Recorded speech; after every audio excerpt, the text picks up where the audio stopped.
Ladies and gentlemen, fight fans all around the world, we're going to talk some boxing. I'm what you need. You're watching my channel, and I'll start off with a piece of scripture. Even though I curse and swear and stuff, I decided we at least interject something good inside of this before I get on with it. This one comes from Isaiah 63, and it says, "Return for your servants. Return for your servants' sake, the tribes of your inheritance, the people of your holiness have possessed it but a little while. Our adversaries have trodden us down. They have trodden down your sanctuary, but we are yours. You never bared rule over them. They were not called by your name." Basically, this is a cry for the Lord. Come back and not only defend his people, but allow us to continue in his ways. Alright? I've been not so healthy the last couple of days. For 2 days, this would have been the third one. I had a little bit of problems with my stomach because I was dehydrated for long periods of time, did not hydrate myself properly. And so as a result of that, that thing's not coming off my skin. Yeah, as a result of that, I had little boils on my skin, and also I've had dehydration issues, which caused my stomach to hurt me and stuff like that. So I'm trying to hydrate back myself as much as possible. It's not as severe as it sounds, but it's still an issue where that's why I tell you, you can't be training and exercising and doing all these things. You're not drinking water, especially these days where the sun is just ridiculously hot in the tropics, and it can actually sunburn you very easily, so you have to be careful. So let's get into two more things before I get on. Like I said before, my channel is What You Need, where you get what you need in terms of boxing. We'll be talking some boxing today with respect to some of the all-time greats. Particularly, we're looking at Floyd Mayweather Jr., Sugar Ray Leonard, and Sugar Ray Robinson.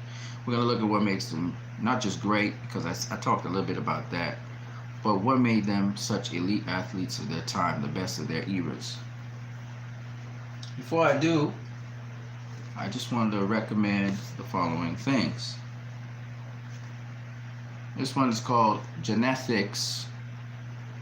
It's in reverse. Maybe you guys are seeing it in maybe you guys are seeing the stream not in a mirror image, but the actual image. I'll be happy if that's the case.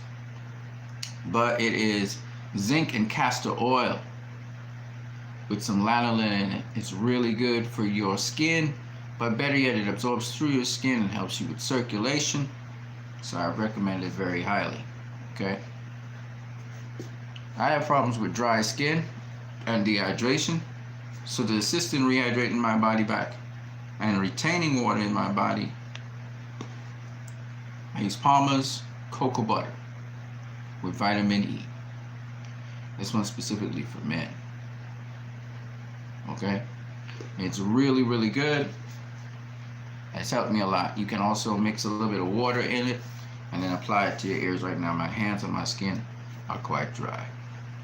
But we're working on getting ourselves in the best possible shape. This is not an advertisement that is sponsored. This is just products that I use and believe in, and you guys can check it out. Palmer's cocoa butter with lanolin, as well as Genetics zinc castor oil with lanolin. Use externally. I apply this to my abdomen and to my back area so that I can get excess gas out of my body. Alright, so shout out to whoever is here, and let me tell you a couple things about my channel really quickly.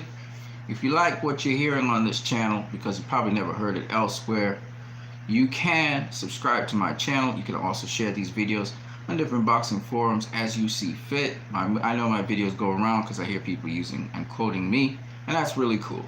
Also, but realize you're not quoting me. You're actually quoting either Barry Robinson or Coach Eric Bradley. Yes, my opinions are opinions that may be my own, but they're formed off of the schooling of these gentlemen. Precise Striking, um, and several other boxing channels, but I generally speak about these all the time. Mosley, Moreno style boxing, um, Mosley boxing. There's a number of boxing channels that teach you boxing. I also listen to the actual trainers, the actual boxers. Shout out to Claressa Shields. You are a true champion. I like how she's really seeking after and pursuing a fight with Laila Ali. I hope that it works out, and I hope that fight happens. Laila Ali, I was watching some footage of Claressa and Laila Ali training. Laila Ali got some speed. I didn't realize she was so sharp. I like to see if she could display that in the ring against Claressa. That would be a hell of a fight if that happens. You know, I still have Claressa beating Laila Ali for several reasons, but who knows? Laila Ali getting 2 tune-ups, 3 tune-ups. You know, we might see something special. We might have a very special fight between 2 great champions, 2 great undefeated champions. One who has accomplished much more than the other in terms of undisputed championships and beating world champions. You know, Claressa is by far and only under 10 fights, if it's not 10 fights, has already accomplished a lot more than Laila Ali in terms of championships. In terms of course, you know, boxing has evolved in women's boxing a lot more than back in Laila Ali's time, but that doesn't mean that Laila Ali wasn't well schooled by Roger Mayweather.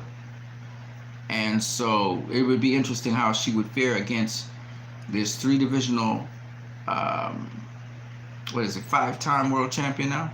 It's incredible. Claressa Shields is doing some incredible things, and we will have to talk about her. And she can box, she can bang, she can do it all. So I would love to see Laila Ali face her, now that I think about it. And once she can fork out the cash for Laila Ali, I'm telling you, man, this is a fight that's going to happen. It's a fight that's going to happen. Because Laila Ali has to be realistic, you know. You have to be realistic, can't be unrealistic. But other than that, you know, if this fight goes through, I'll be very happy. This will be great for boxing, not just women's boxing. Boxing. It'll be a great fight for boxing. Claressa Shields has already accomplished record-breaking feats already. Just imagine, she's just beginning her career. So it's going to be incredible, okay? So we're going to see what Claressa Shields does, you know, in the next couple of months, as soon as boxing comes back mainstream, which it will. We look forward to seeing. Shout out to London Real also. If you guys don't know what London Real is a website which they are not afraid to speak about relevant issues today. Tommy Temper, what's up, man? I'm repping my country. That's why you like my hat. Thank you very much. Repping the red, white, and black. Just one question, Tommy. Are you seeing this as a mirror image so that everything's back and fronted, or are you seeing everything like it's normal? Just let me know, all right? I want to do a call-in where people can call into my channel, but to do that, I either have to have another phone or Skype. I don't want people necessarily. Awesome, man. Awesome. Salute to you, brother. Keep doing what you're doing. I keep watching your channel all the time. Shout out to everybody who comes on this channel. If you want to smash the like button, smash the like button. It's up to you. You know, whatever you want to do, you can pay via Western Union MoneyGram. Let's get to it now. So that was Claressa Shields. There's a lot of things going on in boxing, a lot of boxing news, a lot of people talking and being in contact with the fans. And Fight Hub TV, Ellie Sackback, Fight Hub TV. You know, I see. What's her name? Keisha Joy Phelps doing her thing. I see Intangible Boxing. What's up, man? What's up? You don't need another phone. Use Discord and have it on loudspeaker. Okay. Set it up, Tommy, and we're gonna do it. You know, set it up and we're gonna do it. If you have to help me with my channel, help me out. You know what I'm saying? Also, we could use Zoom. We could have people Zoom in. So Discord or Zoom, we could set it up and have people talking. Now, the important thing about this channel, or whatever I'm going to be doing from this channel from all, I'm going to set some rules. So the rules are simple. If people are calling in, I'm going to let them have their piece. I'm going to let them say their mind. I'm not going to interrupt them at all. But you will have a maximum, if we're going to have a call in, you're going to have a maximum of 2 minutes. 2 minutes. All right? You have 2 minutes and that's it. Okay? So that people can come on, say their piece, leave. I'm not going to interrupt you. Now, the only thing I beg of you as callers, when you're going to call in, whenever we do this, is that you be respectful to whoever's hosting. Right? Whoever's hosting. So that, shout out to Intangible. Hello, salute to the general. Salute to you, brother. I need Discord to keep trolls off.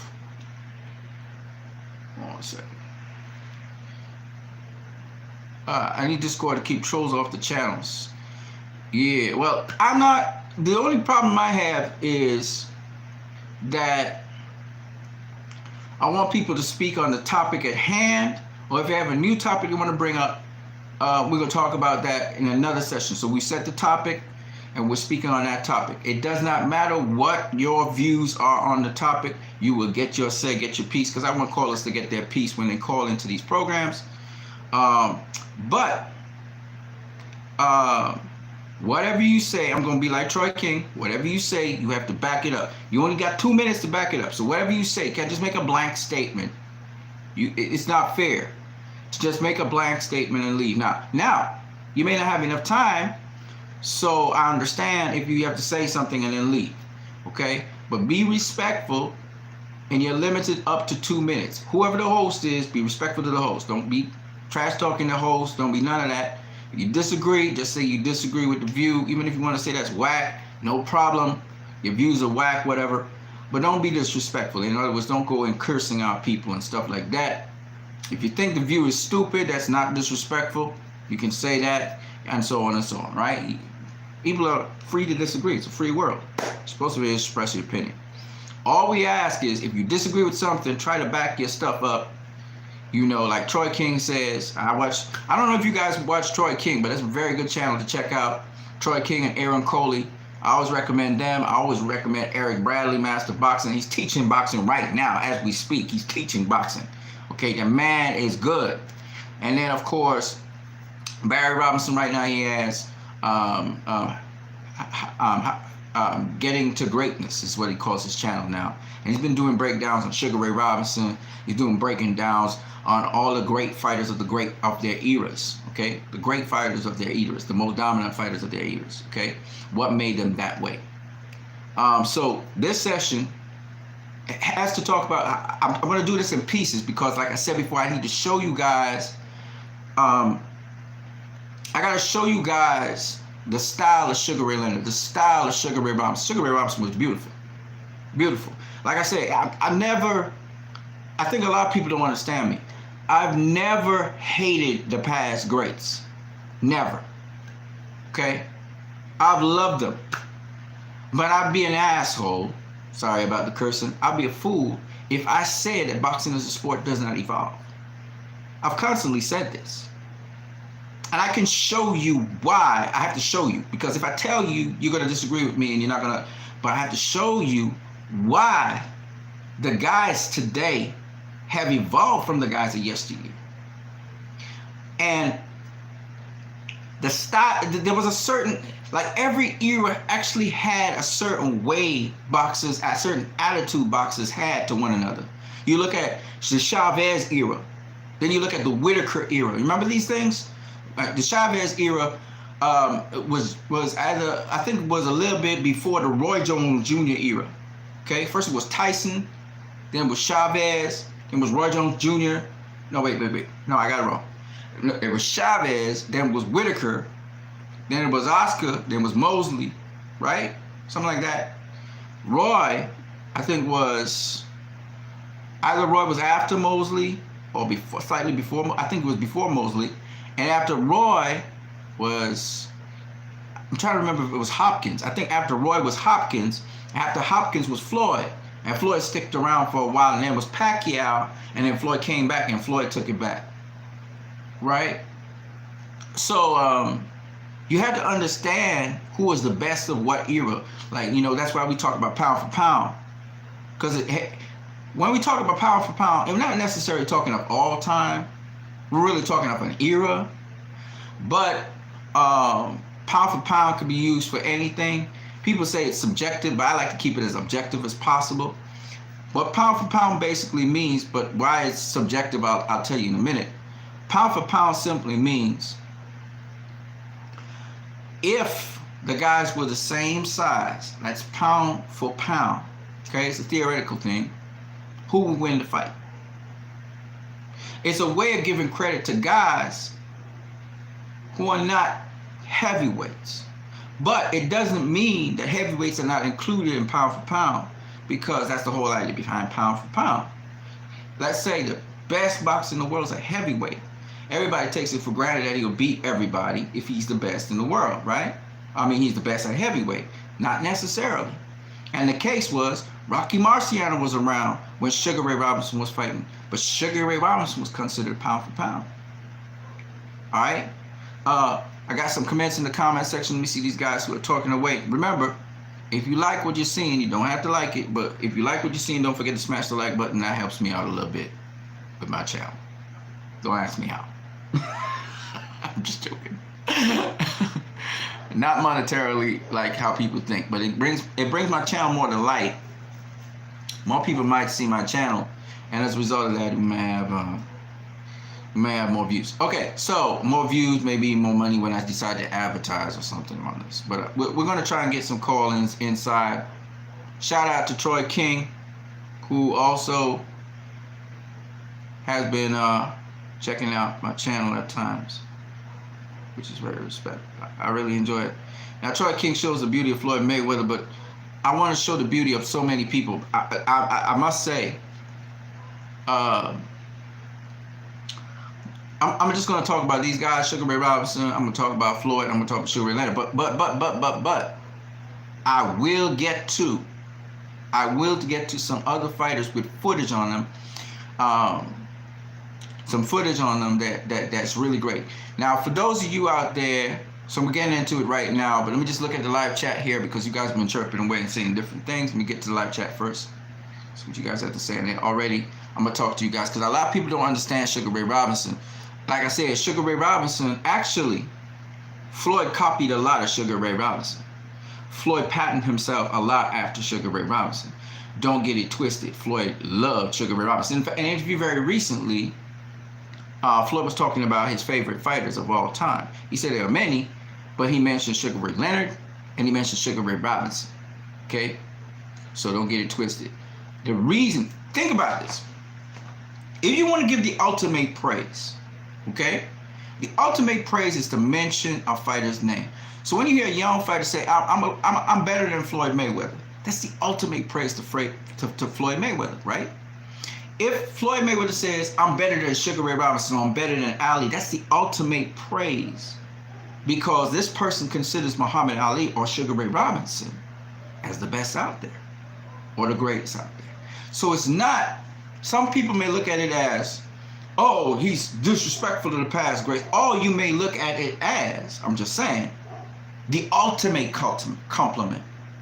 When I heard people mentioning LeBron James in the same sentence as Kobe Bryant or Michael Jordan, that's the ultimate praise to Kobe Bryant and Michael Jordan. When Michael Jordan, because Michael Jordan's favorite players wasn't himself, he looked to guys like Dr. J. You know what I'm saying? When he looked to guys like Michael Johnson, who he beat, but not, it wasn't Larry Bird. But he also talked about not Kareem Abdul-Jabbar, the Celtics guy, Russell. God, all kinds of stupid Russells are coming through my head right now. Y'all know who I'm talking about. The Celtics player. And then God damn it, Walt Chamberlain, the Laker player. He talks about these guys. This is the guys he used to watch. He used to watch Magic Johnson. He used to watch Larry Bird. What did he say? I'm better than Magic Johnson. I'm better than Larry Bird. Right? He used to say that. But who you think was his favorite fighters? He was watching them. He was watching them coming up. Floyd was watching who? Roy coming up. He was watching Roy coming up. He was watching Pernell Whitaker coming up. He was watching Sugar Ray Leonard coming up. He loved Sugar Ray Leonard. He got in an argument with Sugar Ray Leonard. He was so mad at Sugar Ray Leonard because he lost to Duran. Sugar Ray Robinson. Okay? Muhammad Ali. All right? So it's the ultimate compliment when you say you are better than them, because they spurred you on and inspired you to focus on them to the point where you honed your craft. Okay? You took nothing for granted. You may have God gift and all that shit. You may have been very skilled and all that, but you honed your craft. You pushed yourself. Anyways, I'm going to talk about many different things, but today is a day where I'm going to talk about particularly the great Sugar Ray Robinson, Sugar Ray Leonard, and Floyd Mayweather, but I'm going to talk about particularly Sugar Ray Robinson at this point in time. Let me just say, first and foremost, so that a lot of you will get that I appreciate Sugar Ray Robinson highly. Sugar Ray Robinson's footwork was impressive. Impressive. Now, a lot of fighters in Sugar Ray Robinson's time really didn't move their feet much. A lot of them were somewhat flat-footed. You take Jake LaMotta, was a flat-footed fighter, really. Okay? He would wait for you to throw a jab, then bum rush you to the inside and throw body punches. But when I said bum rush you, he was more accurate than Sean Porter. Let's put it that way. Okay? He stayed in the shell. He had the shell defense. He crouched low. A lot of fighters crouched low. And then they came charging in. Okay? And they'd be kind of like just standing there. Let's put it this way. Marcos Maidana would have been much more athletic than them dudes. Okay? Marcos Maidana. Awkward as hell, though. Marcos was Gene Fullmer, same kind of guy. Kind of wild, fucking... But he knew how to throw body punches. Gene Fullmer's thing was body punching. Jake LaMotta, body punching. Okay? Sugar Ray Robinson was just way faster than them. Sugar Ray Robinson had beautiful pivot work. Sugar Ray Robinson could do what Muhammad Ali does. He could bounce and skip. But he did it with such flash and flair. Go watch him face Jimmy Doyle. Watch the fight with Jimmy Doyle. Jimmy Doyle was a young fighter, 22 years old. Sugar Ray Robinson was 30. That was one of Sugar Ray Robinson's latter welterweight fights. There's footage on it. It's not the greatest footage on YouTube, but you can go and watch it. And I will never forget, after Jimmy Doyle connected him with a nasty right hand, hit him with a left hook, a nasty right hand at the end of the 9th round, because it was a 10-rounder, that Sugar Ray Robinson danced in the 10th. He had caught Jimmy Doyle with a 1-2 that basically knocked out Jimmy Doyle on the ropes. But Jimmy Doyle came to very quickly, and they resumed fighting. All right, back in the day, even when you fell down on the ground, they didn't do no 10 count. It was different. They didn't do no 10 count. They didn't do no 8 count. If you were okay, the referee would just say, okay, continue to fight. It was different. So Jimmy Doyle, he literally lit up Jimmy Doyle. Jimmy Doyle was coming, because Jimmy Doyle was not overreaching for most of the fight. Jimmy Doyle also had great defense. He was a smaller fighter than Sugar Ray Robinson. You could see Sugar Ray Robinson physically stronger than him. But he held his own very, very well. He had very good defense, protected his body very well. Most fighters that faced Sugar Ray Robinson did not protect their bodies very well. That's why he was able to land those body furies. But Robinson was fucking, look, I can't.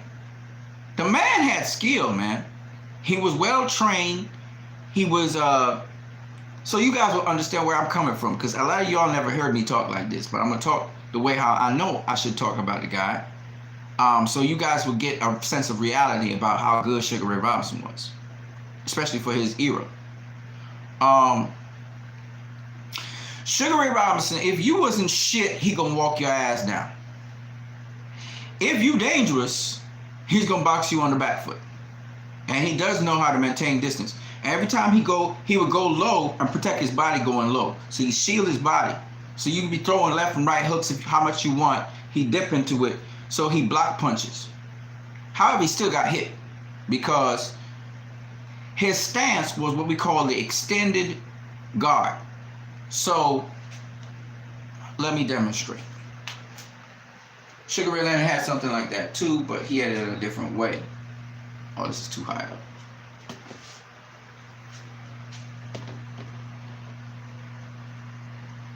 Sugar Ray Robinson could do it all. He could do it all.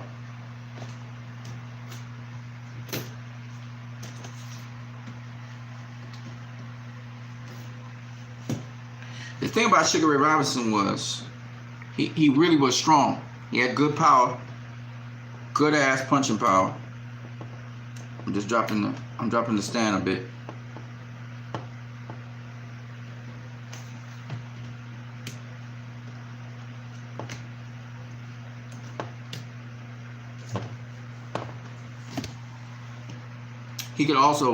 He loved to fight. He loved firefights. He loved exchanges. Kind of like Sugar Ray Leonard. He could do it all. Hold on a second. I don't know if I can do that. You can't make adjustments to that. Don't forget it. Alright, so what is the extended guard? Joe Gans had something like that, but Sugar Ray Robinson perfected it somewhat. So he was hard to hit flush. And he had good reflexes.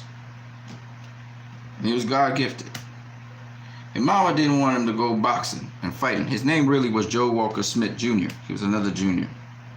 Alright? Mama didn't want him to he actually told her. There's interviews of him on YouTube, actually. For those of you who want to go see it. When he was older. He had a little lisp. Boxing hurt him up. They say he had diabetes, but he died of the same thing Roger Mayweather had. But he had Alzheimer's. He used to forget and shit. They called Roger Mayweather had dementia. For too long. Stayed in boxing a little too long.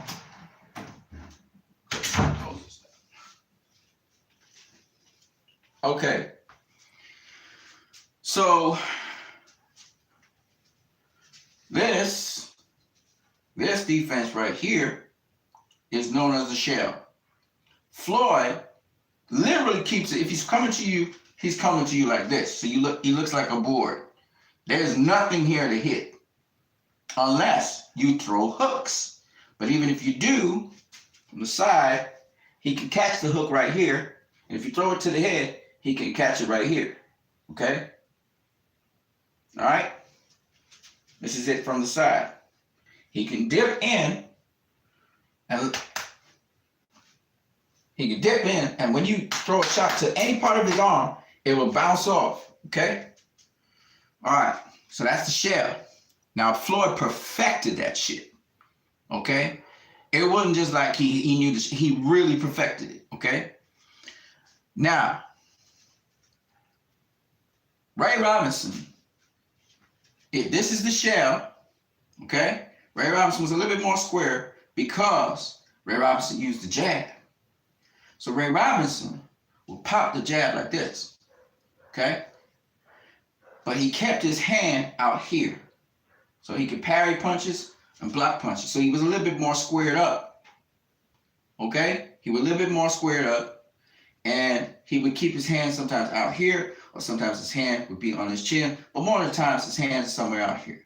This is called the extended guard. It looks like this from the side. Okay? But he also can roll punches, because with the extended guard, he rolled the punch like this and extend the jab. So Sugar Ray Robinson used a lot of jabs. He used the jabs to keep people off him. He used the jab to get range. He popped the jab, and he popped different pace, different rhythm of jabs. Okay? Sugar Ray Leonard also used to pop the jab. But Robinson could check hook you. Okay? Robinson could also vary his style. So Sugar Ray Robinson, for example, and footwork was everything. You look at Sugar Ray Robinson, he could do different things with his feet. Okay? All right, so the typical thing of the day was this. And then you stand in front of a guy. Okay? With the extended guard, imagine this, and bump. Or sometimes he do He keep his hands like if they're in balls of fist, and he do like this. But this is a feint. But then he throw the jab. He frequently threw the jab. Okay? His footwork was superb. Okay? His footwork was superb for that time. And even to this day, boxers don't apply that kind of footwork anymore. Okay? That doesn't mean that the boxers today are less good boxers as people yesterday. But like I explained to you, some of the things learned in boxing, sometimes they're put away. Canelo Alvarez uses some of the techniques that Sugar Ray Robinson uses. Okay? Sugar Ray Robinson, because, now remember I'm a southpaw here, so you guys have been seeing this in southpaw. But Sugar Ray Robinson, because he popped the jab so much, sometimes a boxer would believe that he's going to throw a jab, and instead of throwing the jab, you could see him racking up the right hand, but because his two hands look like they fist, right? He cocks back the right hand. He cocks back the right hand while he looks like he's going to throw the jab, and then he comes with the overhand right. Whoop, okay, over the top. Boom, lights out for you, okay? That's Sugar Ray Robinson, okay? So because he naturally popped the jab so much, okay? Because he popped the jab so much, when he does throw the overhand right, sometimes the boxer extends their hand to counter the jab with another jab, and instead Robinson come over the top, and he really arcs that shit, and he's strong. He really arcs it, and he'll take the motherfucker out because the motherfucker doesn't expect that. All right, so that, but because guys stood in front of each other and didn't respect range, Sugar Ray Robinson respected range a lot better. But sometimes against certain opponents, he didn't respect range. But this is something I don't see boxers today doing much of, because yesteryear guys loved to fight and exchange. One of the movements Sugar Ray Robinson would use is if a guy is coming to him, so he's boxing off the back foot. He's boxing off the back foot, right? He's boxing off the back foot here, okay? Sometimes he do like this, feint. He feints and go on and he throws the jab, right? Okay. When the boxer's coming into him, sometimes usually the boxers are swarmers. So let's say Jake LaMotta, he go down low, he's changing head sides, he's slipping the jab coming at him, right? When the boxer's coming at him and he's just about to lunge in, Sugar Ray Robinson would actually take a step into them, changing range. And he would also imitate the boxer coming into him by dropping. But he would drop. See, I don't have enough space to show you. I gotta go all the way back. Maybe I'll go on top of this bed or something so you can see it. Okay, so he's here. When the boxer comes at him, he'll drop like this, but protect his body. And he'll launch into them, okay? Now, sometimes Sugar Ray Robinson, for example, unlike Sugar Ray Leonard and Floyd, who would pivot to the side of a boxer to get to weak side. So for example, I'm a southpaw, right? Since I'm a southpaw, if I was fighting another southpaw, okay, I'm coming to the southpaw this way. The weak side of the southpaw is going to be the side, the side outside of this jab. So if I throw it, okay? So if I make a 40-degree angle this way, all right, the boxer has to turn this way to get to me, okay? If I pivot 90 degrees, I'm on this side, the back of the boxer. He's target practice for me. It's called T-angle, okay? So he has to turn in. Sugar Ray Leonard will use that, all right? He do a quick pivot once he's close enough into the boxer. So let's say you are mid-range to inside on the boxer. You can make this quick pivot on the boxer, and then you can do your thing, okay? Because they target practice until they pivot in and turn on you. Sugar Ray Robinson understood angles in a totally different way. So Sugar Ray Robinson actually would be coming to his opponent. I'm in the southpaw stance, mind you. All right? He's coming to the opponent. Okay? Pop, pops the jab. Pop. Okay? And he had his footwork. I can't show you the footwork. It's kind of annoying to me. But he also pivoted around. He popped the jab and pivoted around. Now, Sugar Ray Robinson would do a couple things. if he jumped back from his opponent because his opponent's coming in on him, let's say the opponent like Jake LaMotta, right? Jake LaMotta's, he coming with, and he go, and he's coming in, right? To throw his combination. Sugar Ray Robinson would pivot back this way. Why pivot? But he pivot back this way. But one of the things he would do once he got out of range, and he would pop the jab. As he's pivoting backwards, he pops the jab. Okay? And Sugar Ray Robinson kept it classic. Everything he did was textbook. Okay? So he was really good at using the jab. So he popped the jab to keep the guy. You can't just come in. You can't just come in off of Sugar Ray. You got to bob and weave. You got to keep bobbing and weaving because he's popping that jab as he's moving backwards. But as he moves backwards and he gets safely out of range of you, and he's circling as he does that, he does a little bounce. He does a little bounce, a little jig, and then he gets back to it. And he pops the jab, okay? Now, why I said his footwork is so beautiful is because he could do two things. He could do like Muhammad Ali, and he could bounce. He could really bounce around the ring. You know what I'm saying? Go watch his fight against Jimmy Doyle. How he handled Jimmy Doyle off the ropes. How he rolled off the ropes, bounced off the ropes, and got past Jimmy Doyle.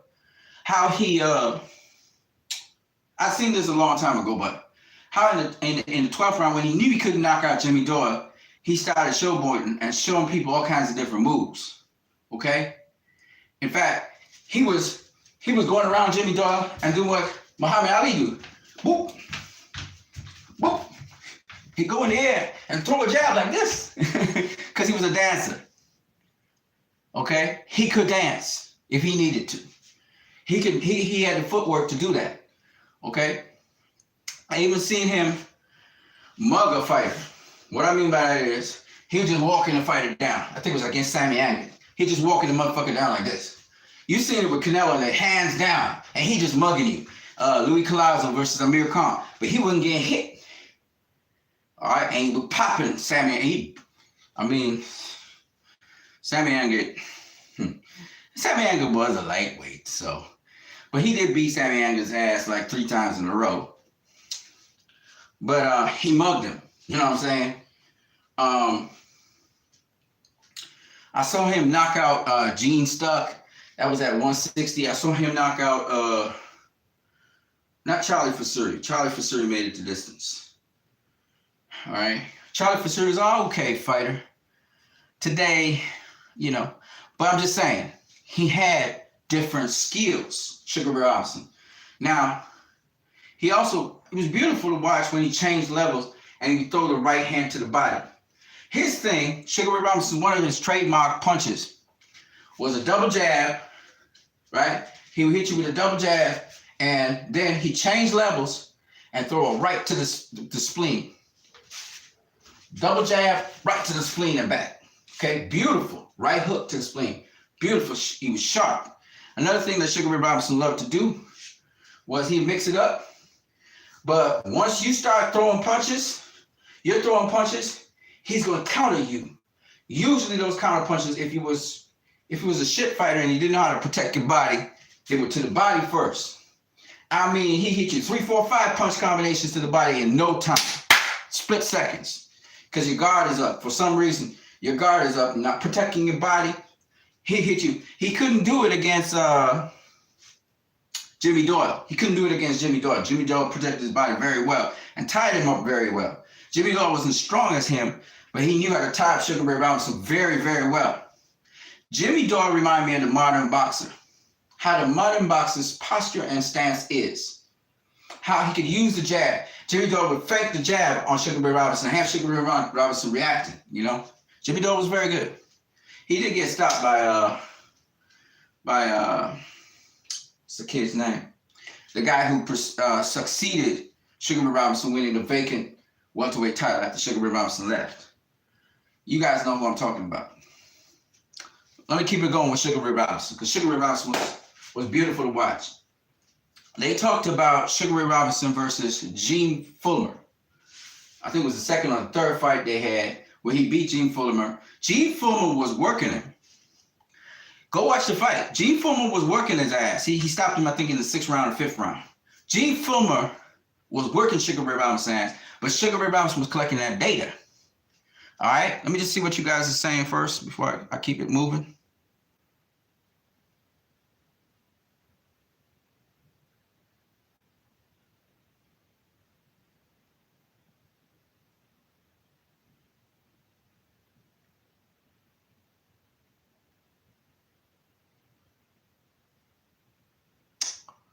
All right, so let me just run back. I'm gonna get back to Sugar Ray Robinson. You guys was talking up a storm while I was busy.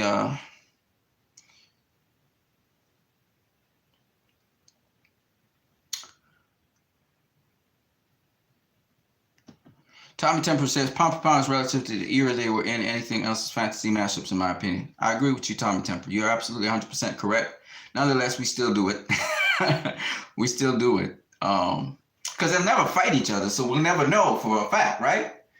But if you're relatively good at predicting fights, I think you know more than likely, if you got more than a 50% chance of predicting fights correctly, because you can assess fighters and stuff, I think you can be somewhere in the ballpark. Anything can happen in boxing, though. Anything can happen in boxing. So, you know, respect to Tommy Temper on saying that. I do agree with you to a high extent there on that one.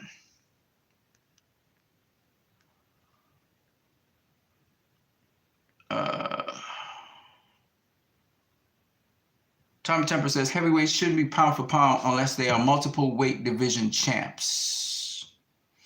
I can't really say that because, see, again, pound for pound includes everybody. So if a heavyweight turns out to be pound for pound the best in the world, I understand where you're coming from. But what it says is, if I was the size of, say, a welterweight, I'm a heavyweight, but I was the size of a welterweight, I still beat him. Because pound for pound says everything being equal playing field. You understand? So I don't really see a problem, this is my opinion, with pound for pound being referred to heavyweights as pound for pound. But that's why Mike Tyson was pound for pound the #1 fighter in the world by the Ring Magazine in 1989, I think it was.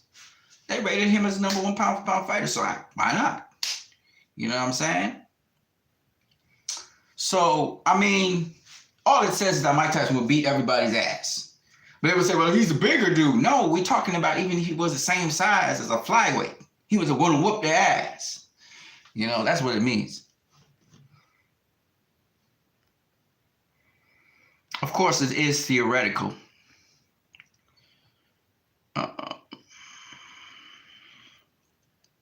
Tangible Boxing says Robinson had already lost to Turpin, Basilio, Fulmer, etc. That was later on in his career. If you look at Robinson later on in his career, same style, okay?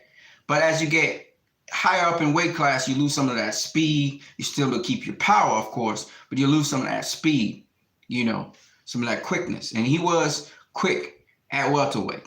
He was quick at lightweight, all right? I wouldn't say he was as quick as Sugar Ray Leonard was fast.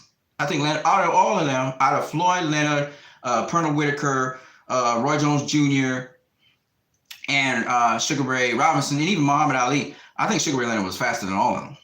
He was a quick motherfucker. He really was quick. But that doesn't translate into winning fights. Amir Khan's faster than all of them, right? When he was in his, his heyday, when he was, champion and shit, he was faster than all of them. But that don't mean nothing. Danny Garcia ain't fast like Khan. He beat him, right? So, let's go back into some more stuff you guys are saying.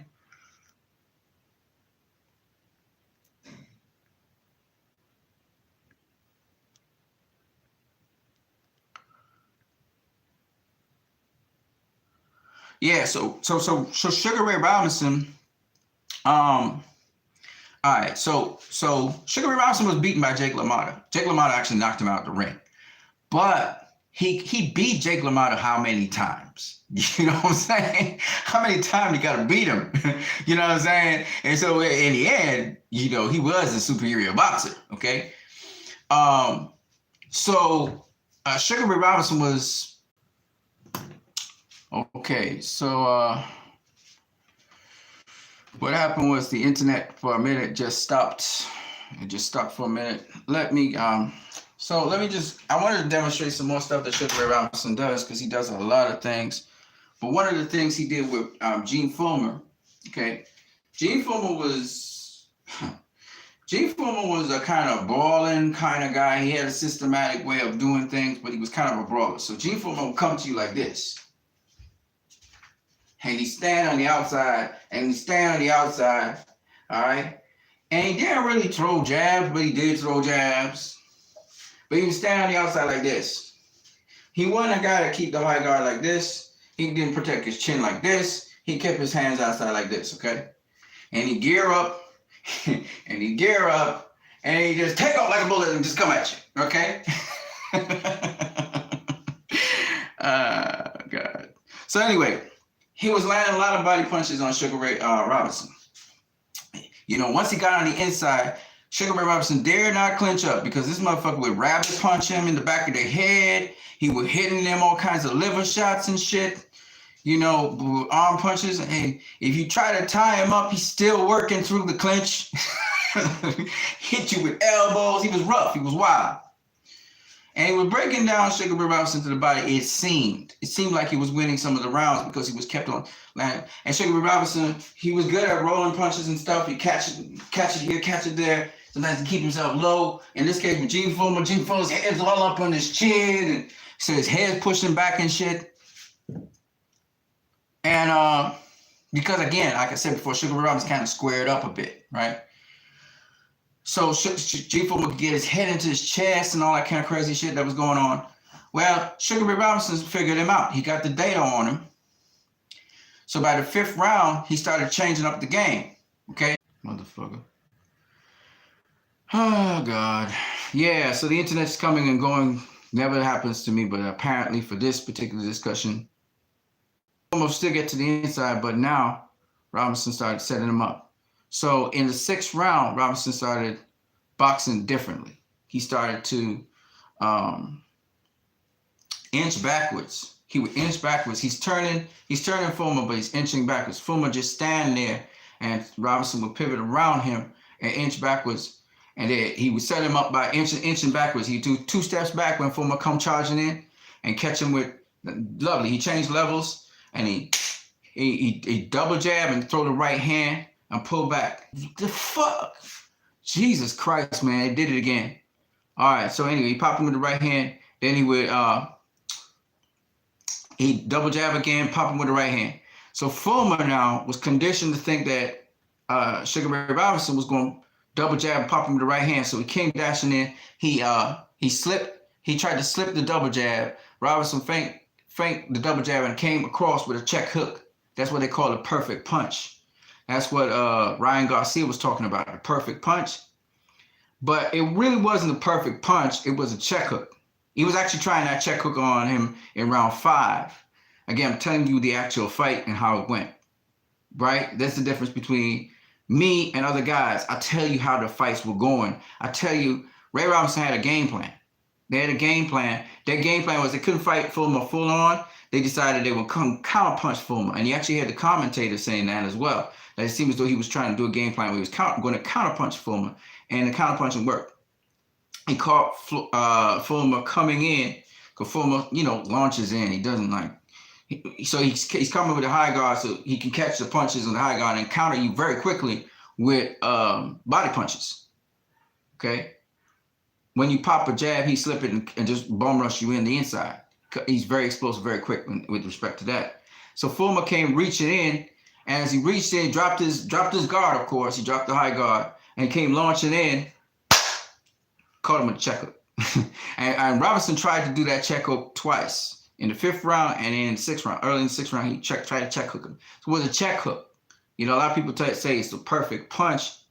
I understand why they say that, because Robinson, instead of rocking back and check hooking him, he actually slid into Fullmer to close the distance, and he hit him with a deft left hook. Let me show you what it looked like, if they'll allow me. I'm gonna have to, my body will be on the ground like this so you can see my hand, okay? So he just slid in like this. He slid in like this and deftly hit him from the hip. He threw the hook from the hip because Fullman would go low to come up high. So he definitely threw the hook off the left foot. He didn't pivot out the way. He slid in. It was just a nice little, just 2 small steps. It was like a pivot in. All right, so for some reason, my service provider decided to fuck up tonight. You know what I'm saying? For some reason, they decided to fuck up tonight. So they're trying to fuck up my feed. They're trying to fuck up everything I'm doing. Sometimes you got negative vibes and people just with negative ideas and negative vibes and they try to, that's a long story. All right, so back to what I was saying. Yeah, so Sugar Ray Robinson, short step in, check hook, okay? And took out Gene Fullman. It was beautiful, beautiful footwork, beautiful everything, right? Remember, the idea is in boxing to change range. So if you close the distance and you come close, it's like Tyson Fury, how he fought Deontay Wilder. The first time he fought him at range, more from the outside, right? The next time he fought him on the inside, you know what I'm saying? And that's how he won the fight. Well, the same thing with Sugar Ray Robinson. He would vary range. The level, depending on the level of fighter he was facing, he performed a performance deserving of that. So, for example, if you are a fighter that don't deserve to be in the ring with him, he gonna knock your ass out. He gonna get you out of there. His purpose is always to knock you out. He's always trying to get the opportunity to take you out. But that's how Sugar Ray Robinson was. He had killer instinct like Sugar Ray Leonard. And that's why people considered him the complete fighter like Sugar Ray Leonard, because they got knockouts as well. It wasn't just they were good at boxing and so on. They were considered a perfect fighter because they could, Sugar Ray Robinson, Sugar Ray Leonard would get you out of there. If you don't belong in the ring with them, get you out of there, okay? That's how it was. So with Sugar Ray Robinson, so you guys can see, when I start talking about what I'm about to talk about with all 3 of these guys, now you guys can get a really balanced perspective because you realize I do respect these fighters. I do enjoy them, all right? So Sugar Ray Robinson, that's how he worked. I'll give you some other examples of the beauty of Sugar Ray Robinson. Sugar Ray Robinson was a fighter who he could improvise. That's why a lot of people talk about Terrence Crawford being like Sugar Ray Robinson. Now he could fight at different rhythms. He could fight at different paces. So if you was pushing the fight, it was a fast fight. He could match your intensity, your energy, your speed. He could match your intensity, right? If the fight was slow, he could match your intensity as well. If you had good defense, he would adjust. He'd make necessary adjustments to deal with that. Because Sugar Ray Robinson was a guy, he could roll punches from the right to the left. But how he did it was a little bit different to how modern day boxers do it, because there was a certain style back in the day. So if you're throwing body punches, he would dip down and protect his body. He still could get hit in the head with uppercuts. He did get hit with jabs, with guys who knew how to jab. Take for example, like I said, Jimmy Doyle was one of the guys. On the inside, if you were skilled on the inside, like Tiger,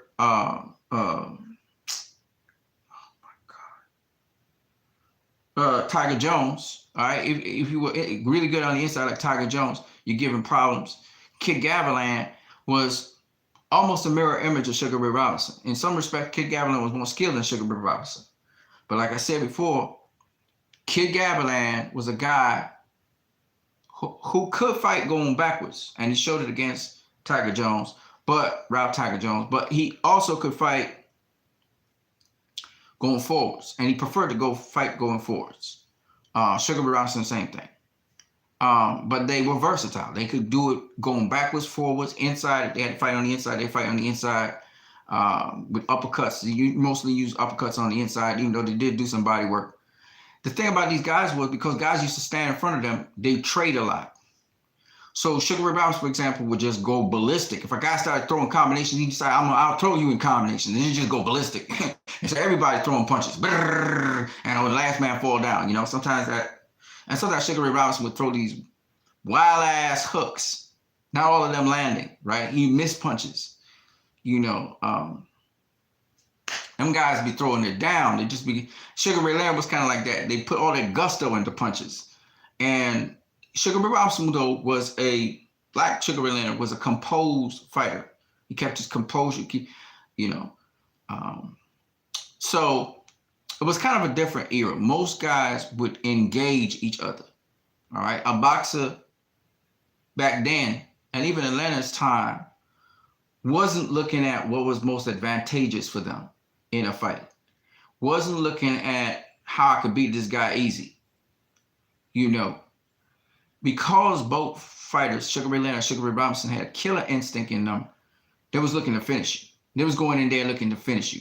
They didn't think of other options unless they realized they couldn't finish you. Like when Sugar Ray Robinson couldn't finish off Jimmy Doyle, he realized this kid was too good.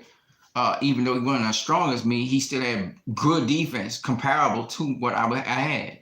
I could surprise attack him sometimes. The other thing with Sugar Ray Robinson was he wasn't really a fighter that was an ambush fighter. I wouldn't consider him an ambush fighter. He was good. He was very, very good.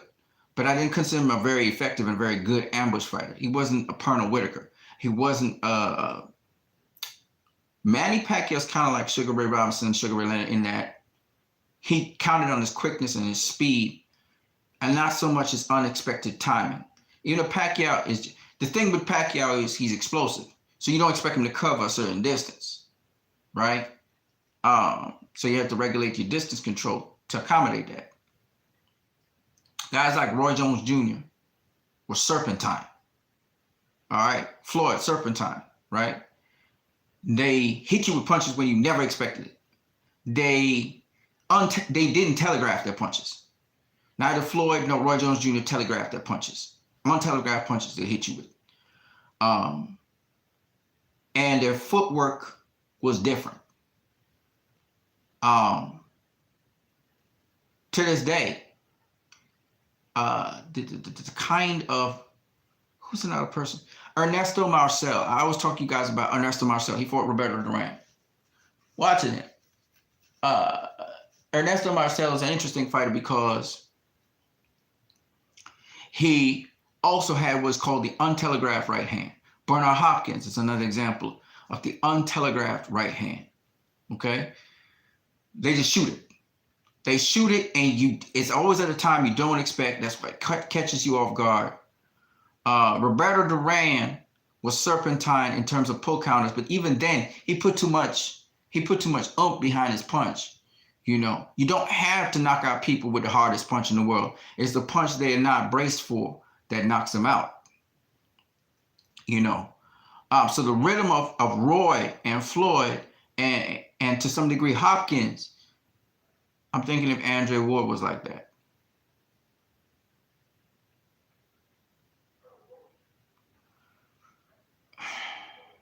Andre Ward was more old school. Andre Ward wasn't that serpentine, okay? So even Sugar Ray Leonard wasn't that serpentine. But the thing with Sugar Ray Leonard and Sugar Ray Robinson is they were combinational punchers. So how they catch you is when you throw something, they counter you. And they throw 3, 4, 5 punches. Their speed, their quickness is what they counted on more than their unpredictability. So a good fighter who had good defense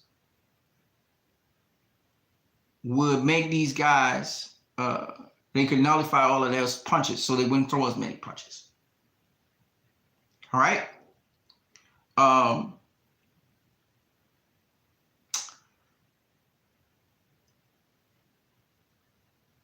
Yeah. Let me see what you guys are saying. So much I want to say on Sugar Ray Robinson because he was a fantastic, fighter. There's a reason why he was the best of his era.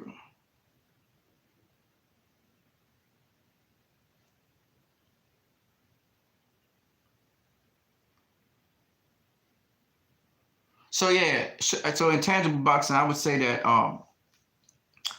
Robinson losing to Turpin, Basilio, and Fulmer, it happens. I mean, he beat Basilio in the rematch. He got one win over Gene Fulmer. He beat Randy Turpin in the rematch, right? Randy Turpin, again, wasn't as strong as Sugar Ray Robinson. But Sugar Ray Robinson, when he fought Randy Turpin, he fought him smarter the second fight. Randy Turpin was still sort of outboxing him, but Randy Turpin had holes in his defense, and Sugar Ray Robinson was able to detect those holes and box him accordingly. That's the thing about Sugar Ray Robinson. And from fight to fight, Sugar Ray Robinson knew how to make adjustments. Even if the guy kind of beat him the first fight, he knew how to make an adjustment to deal with the guy the second fight.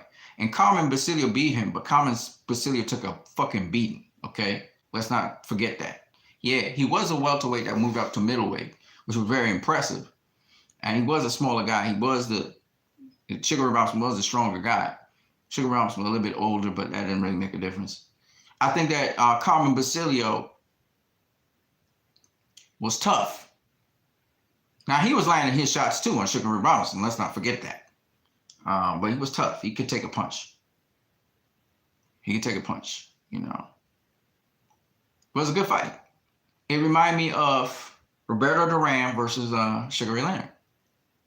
If you fight Carmen Basilio's fight on the inside, Basilio's going to win. But if you box Basilio a little bit more, you're going to win. Because Basilio is hittable. He wasn't the greatest defensive fighter. He was just tough. You know, he was tough. Duran was hard to hit too, but he still was hittable. But he was tough. He was also tough. He had a hell of a chin. And just recently, I was watching the interview with Sugar Ray Leonard. He was talking about how the guy's hands was like fucking bricks. He didn't have the concussive power where you just knock your ass out with a punch. But when he hit you, he hurt you, you know. It's kind of like Cotto. Is Cotto like, well, Cotto's bigger than Duran. No, Cotto's smaller than Duran. Well, is Cotto smaller than Duran? Let me think about that. He fought up all the way up to middleweight. I would say Cotto and Duran are about the same size. Cotto and Duran's about the same size. Duran might be a little taller than Cotto. But Cotto and Duran are the same size. Because Cotto fought all the way up to middleweight. He's not really a full-fledged middleweight, so Duran would be a little bit bigger, I guess. Yeah, Cotto and Duran are about the same size. Yeah. If Duran had won at super lightweight,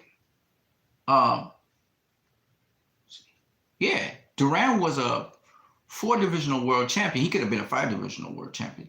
He was a world champion at lightweight. Then he was a world champion at welterweight. He was a world champion at super welterweight. And he was a world champion at middleweight. He's a 4-divisional world champion. It was fucking impressive. Like Cotto. If he had only fought at super lightweight. But the guy at super lightweight, I don't know if he would have wanted to fight him. Antonio Cervantes was the dude at the time. Aaron Pryor dusted his ass, but I mean, I don't know. Maybe Duran would have beaten him. Who knows? We'll never know. Yeah, but Cotto and Duran would have been a good fight. That would have been a good fight because Cotto got boxing skill in him. When Duran tried to do the pull counters and shit, Cotto would catch him with a jab at times. He would pull counter Cotto, but Cotto's a tough motherfucker. I mean, he's tough. Cotto really is tough. And he's big. And strong. So that would be an interesting fight. Cotto versus Duran. I'd love to see that. Back to what I was saying. Let me see what. So to answer your question, intangible boxing, Sugar Ray Robinson was that dude in his era. He was that dude. But you said that Archie Moore. What were you saying about Archie Moore?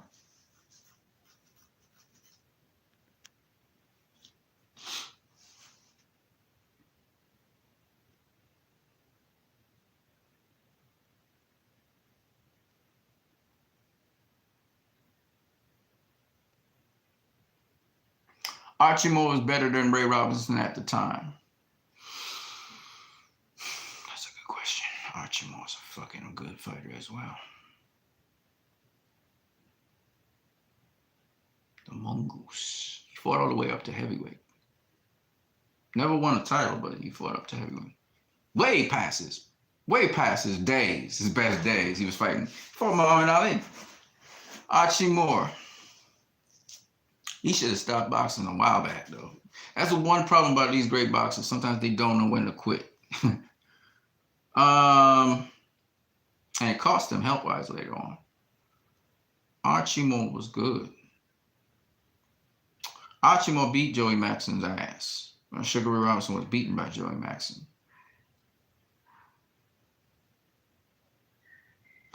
What can I say about Archie Moore? You saying that Archie Moore was better than Sugar Ray Robinson? For a tough competition too. Archie Moore. That's a good I give you props there, Intangible. I don't know. You may be right. I actually have to think about that. Archie Moore had a version of the Philly shell. We call it the turtle shell. Where he would do this crossover stance, but it's not to catch box punches only this way. He could also do it in the form of a shoulder roll. So he could roll you here. Oh, you can't see shit. You try it for me. Oh, you can't see shit. Ah, God damn it. This is so hard to explain without showing. You have to show people the thing. Otherwise the talking don't make no sense. Okay. Let me see. Okay, let me try it this way. All right, so I'm here. I'm just sitting down. All right. Hopefully this works. Sorry about the feed. It's kind of choppy. Usually it's better. Okay, so a lot of people feel this is the turtle shell. That's not the turtle shell. Turtle shell is either this way. I'm going to do it sideways. Where you're catching the punches here. So sometimes this is like the shell. This is in the orthodox stance. This is like the shell here, right? Well, the turtle shell is a variation of that where I can do this and trap punches. So you come with an uppercut, I'm still protected. You know, and if you are trying to catch me here, I can do like that. Okay, and then I can trap things from the front or here. So he would go like this and slide to this way. See? Okay. It's really effective at blocking uppercuts and other things. That's what Archie Moore had. So his defense was a little bit different. Sugar Ray Robinson, extended guard. But I can still shell up if I need to. But usually what I do, I throw a jab at the same time. Turn it over. So you're still gonna catch me on my shoulder. You can't go over my jab and you can't go, my chin's still protected. That's the extended guard, okay? So there's different variations of defense. And if you're a master of the variation of defense, like Sugar Ray Robinson was, because he loved to pop the jab, then it's kind of harder to hit him. But sometimes it takes more energy to do one form of defense versus another. But then it's just like different styles of martial arts, you know, different styles. You have Inkos fighting, you have, you know, Shotokan, Shitaro. Each style has, if you master the style and you're really good at it, you're untouchable. You know what I mean? Well, it's the same thing. You have different forms of defense, but the principle is more or less the same. With the extended guard, I could pop a jab from right here much faster than another guy who's like this, right? And has to count on untelegraphed jabs, okay? So you got to understand that each style has its own advantages and disadvantages to it. Sometimes one style, you have to master it by staying composed, like really composed. Another style takes movement advantages, you know, So mastering the different styles in any martial art or anything is what we look forward to. So Archie Moore was a master at, you know, the shell, you know, and it was the turtle shell particularly. Now he did get dropped a couple of times, almost knocked out, came back to stop another fighter. So I mean, he was old as fuck when he became world champion as well, and he did fight on his way to becoming champion. So many legendary fighters, it's not funny. So it's like he fought guys from Murderers Row. He fought Charlie Burley. I mean, he fought Ezra Charles, motherfucking Ezra Charles. Just imagine Sugar Ray Robinson versus Ezra Charles. Who you pick at middleweight? I mean, that's a tough ass fight, right? We talk about Charlie Burley, but Ezra Charles was a beast. Okay, for those of you who don't know who Ezra Charles was, he also could jab very well. Now, the man who beat Ezra Charles was Jersey Joe Walker, another great fighter. Okay, and Jersey Joe only got his shot at becoming a world champion very late in his career as well.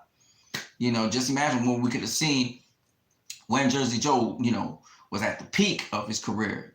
You know what I mean? I mean, Jersey Joe got beat by different people too, but again, the best ever is not just about being undefeated, or what we call the best. So I mean, there's a lot of fighters out there that we could talk about. I mean, we just mentioned the peak, the guys who get the most recognition, like Sugar Ray Robinson, Sugar Ray Leonard, and they were considered the best of their eras, okay? Whether that's true or not, that's another story. Like in Sugar Ray Leonard's era, he never faced Mike McCallum. He never faced Aaron Pryor. So we don't really know. We can only go by the evidence and information we had. But Mike McCallum, everybody knows Mike McCallum was just like, he was great, okay? He gave James Toney all he could handle. It ended up being a draw. Unofficially, I had Mike McCallum beating James Toney. Everybody know Mike McCallum's one of my favorite fighters, okay? He wasn't the most flashy, but his defense was on point, okay? How do we know this? Mike McCallum never got knocked out in his entire career. Charlie Burley never got knocked out in his entire career, okay? That don't mean that he's the best fighter ever, but I'm just saying his defense was, and if your defense is that good, I mean, I'm just saying, okay? So I think Intangible may have something there. I'll have to actually research it and investigate it because he's kind of got me thinking about it. I don't know who would have been. I mean, Sugar Ray Robinson was regarded as the best of his era. Archimore outlasted Sugar Ray Robinson and went into another era. That motherfucker was old as hell and was still fighting. You know what I mean? Not to say that Sugar Ray Robinson wasn't old as hell either. I think he was 40, what was he, 40, 42, 43, 44, 45, and he was still boxing.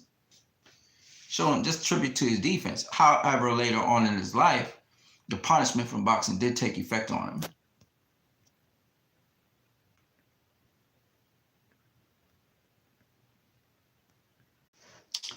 My apologies once again, ladies and gentlemen. My apologies once again. It's the internet. I can't do anything about that. Yeah, so going back to your questions, let me get to all your questions.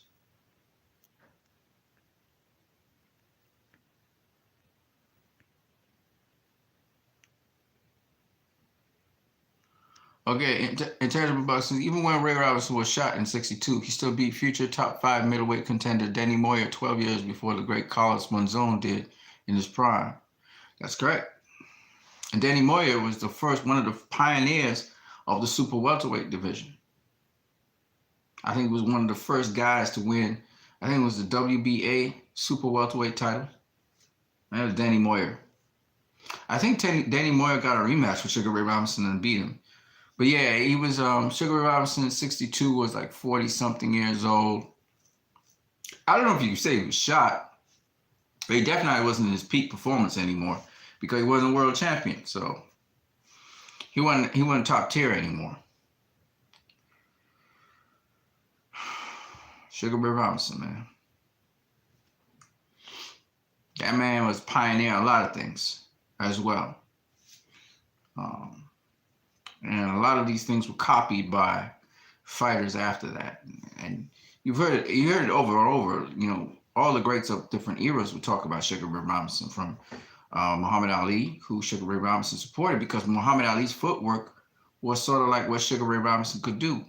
Of course, Muhammad Ali was trained not by Angelo Dundee at all, but by a very good old school trainer. A lot of people don't know that.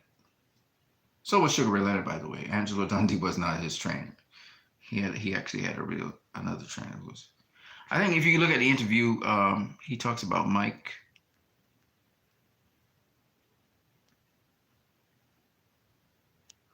Tommy Temper says, when did he pass? Who, Sugar Ray Robinson? It was in the 80s. Somewhere in the 80s he died.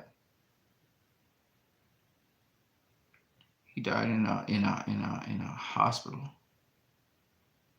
He had they said he had Alzheimer's, but I think it was dementia from the diabetes and the damage he took in boxing, like Roger Mayweather. He probably went in a coma and then died. Sad, because we could reverse those effects today. Lifted One says, I got money made all day. Concerning what exactly? We're talking about, okay, I know we're talking about Floyd Mayweather, Sugar Ray Leonard, and Sugar Ray Robinson. We're really talking about the positive attributes of them, something about their style that you could know a little bit more about.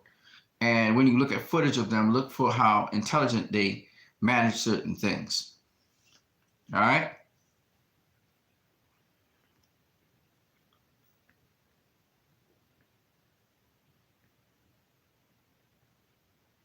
Good argument, Anson, says Tommy Temper. Intangible says, I think anybody can warrant pound for pound discussion as long as they have good enough resume. Well, resume is part of pound for pound, but you have to look at the actual fights. You have to. You got to know the style you're dealing with, because take for instance Gene Fullmer. If you Gene Fullmer was a dominant middleweight champion, okay? But Gene Fullmer was wild as fuck, man. Let's be real. He did use the eye guard, but I mean, come on, man. He was wild, you know? He landed great body punches, but he didn't really jab that much. He didn't even use much feints. He's bum rushing. You know, so he was effective. He had a great resume of people he beat. You know, Dick Tiger finally beat him. But the point is that, you know, while he was a great champion and everything, I mean, you can't just look at resume. You know, I mean, resume is important, because if you're fighting the top tier guys and beating them, then it is important. But resume, you can't just look at resume. You got to look at what the guy's doing in the ring. Then you got to ask yourself, what's making him effective? What's making him so good that even good fighters can't beat him? You know, that's why breaking down fights is important. That's why styles are important. That's why skills are important. That's why intelligence is important. That's why having a strong, you know, will to win, and having a good chin, and having God gifting is important, right? You need to look at a number of variables. You can't just look at one variable for pound. So, okay, so now universally, for example, I'll give you an example. Universally now, Canelo is considered pound for pound the #1 fighter in the world. When you look at Canelo, he is a skilled fighter. He's a crafty fighter as well. He's crafty. Okay? Now, those are they have two different meanings, okay? And then, on top of that, he's a smart fighter. And then when you look at his ring cachet, which means what the intangibles he brings to the ring, as in intangible boxing, the intangibles he brings to the ring, like, you know, the way how he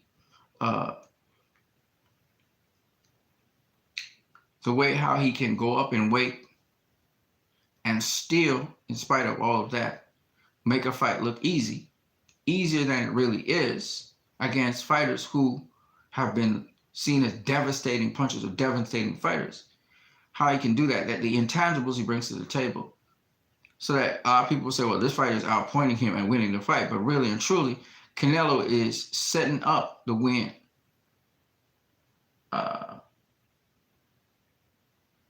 Those intangibles you can't measure, right? Those are the things you look at for pound. See what I'm saying? Because remember, pound for pound is a theoretical assessment. Okay, if I put Terrence Crawford in the ring with Canelo, who's going to win? Right? Will Terrence Crawford prevail or will Canelo win? It's a good question. So we say, well, Canelo got the better experience at the championship level than Terrence Crawford. This is how we do it. But that's not all. We got to look at Terrence Crawford's skills, what he brings to the ring, what Canelo brings to the ring. That's not enough. We got to look at Canelo's will to win and Terrence Crawford's will to win. But that's not enough. We can look at Terrence Crawford's unbeaten record. Everybody placed in front of him, he is beaten. And then we can look at Canelo's record and see if everybody placed in front of him, even though he didn't beat all of them, what level they were at. Then we look at how smart Canelo is in that ring versus how smart Terrence Crawford's been in the ring. Because Terrence Crawford's been dropped. Canelo's never been dropped. Canelo's never been dropped in his career. Terrence Crawford's been dropped in his career. Right? Canelo has never been hurt very badly in his career. Well, Terrence Crawford's never been hurt very badly in his career. So you have to look at skill. You say defensive skills. Does Canelo have better defensive skills than Terrence Crawford? Well, Canelo goes forward in fights and hardly gets touched now. Can Terrence Crawford go forward pressing the attack on an opponent and hardly get touched? You gotta ask yourself that question. Well, you compare. So pound for pound is really a theoretical assessment. If I put this guy in the ring with this guy, all things being equal, they're the same size, right? Who would win? So you're basically saying. Now, some people view pound for pound as their favorite fighters, who I like more. That's not what I see pound for pound as. I can like a fighter to death, but I know he ain't pound for pound number one. You know what I mean?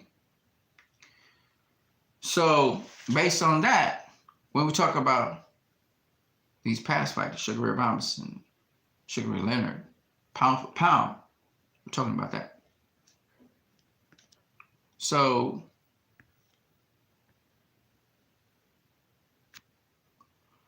I think that I agree with intangible to the extent that when you're looking at guys like Archie Moore and Sugar Ray Robinson, you ask yourself, well, who was the better pound for pound fighter there? What discriminates Sugar Ray Robinson from Archie Moore? And I do agree resume does have something to do with it. Absolutely. It has a lot to do with it because it depends. It's always on your level of competition. You have to look at who are the guys that this guy actually faced versus who are the guys the other guy actually faced. So that's why we're talking about Archie Moore. He faced, Ezra Charles. You know what I mean? He faced Charlie Burley. He faced, really excellent fighters. Some of the fighters who Sugar Ray Robinson didn't want to face. You know what I mean? Or he didn't face. Let's just put it that way. He didn't face. Okay. Sugar Ray Robinson faced more of the fighters that were more. I think Sugar Ray Robinson's most skilled fighter that he faced was Kid Gavilan. Maybe Jimmy Doyle. What's this?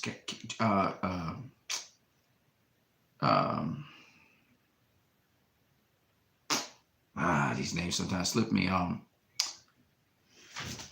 George something. Not Sugars. Sugars is a different guy. George something. I can't remember what his name is. George something. That's all I remember. That guy fought him to a draw, actually. I never fought him again. It was a white dude, actually. George, whatever his name is. I can't remember his surname right now. We don't have the fight, but because another thing Ray Robinson did. Some weird shit going on. For real, man. All right, so some crazy ass shit is going on, but we're trying to just kind of keep it together. Yeah, so so that's the answer to that. Let's see what we got here. Leonard had great speed in his combos. Yeah, he was fast. He was a very fast dude. I give you that. But you know how you take away speed, right? Timing.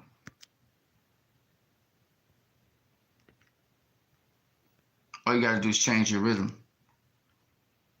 Yeah, but Leonard had power in his combos. Khan is flashy with not much power.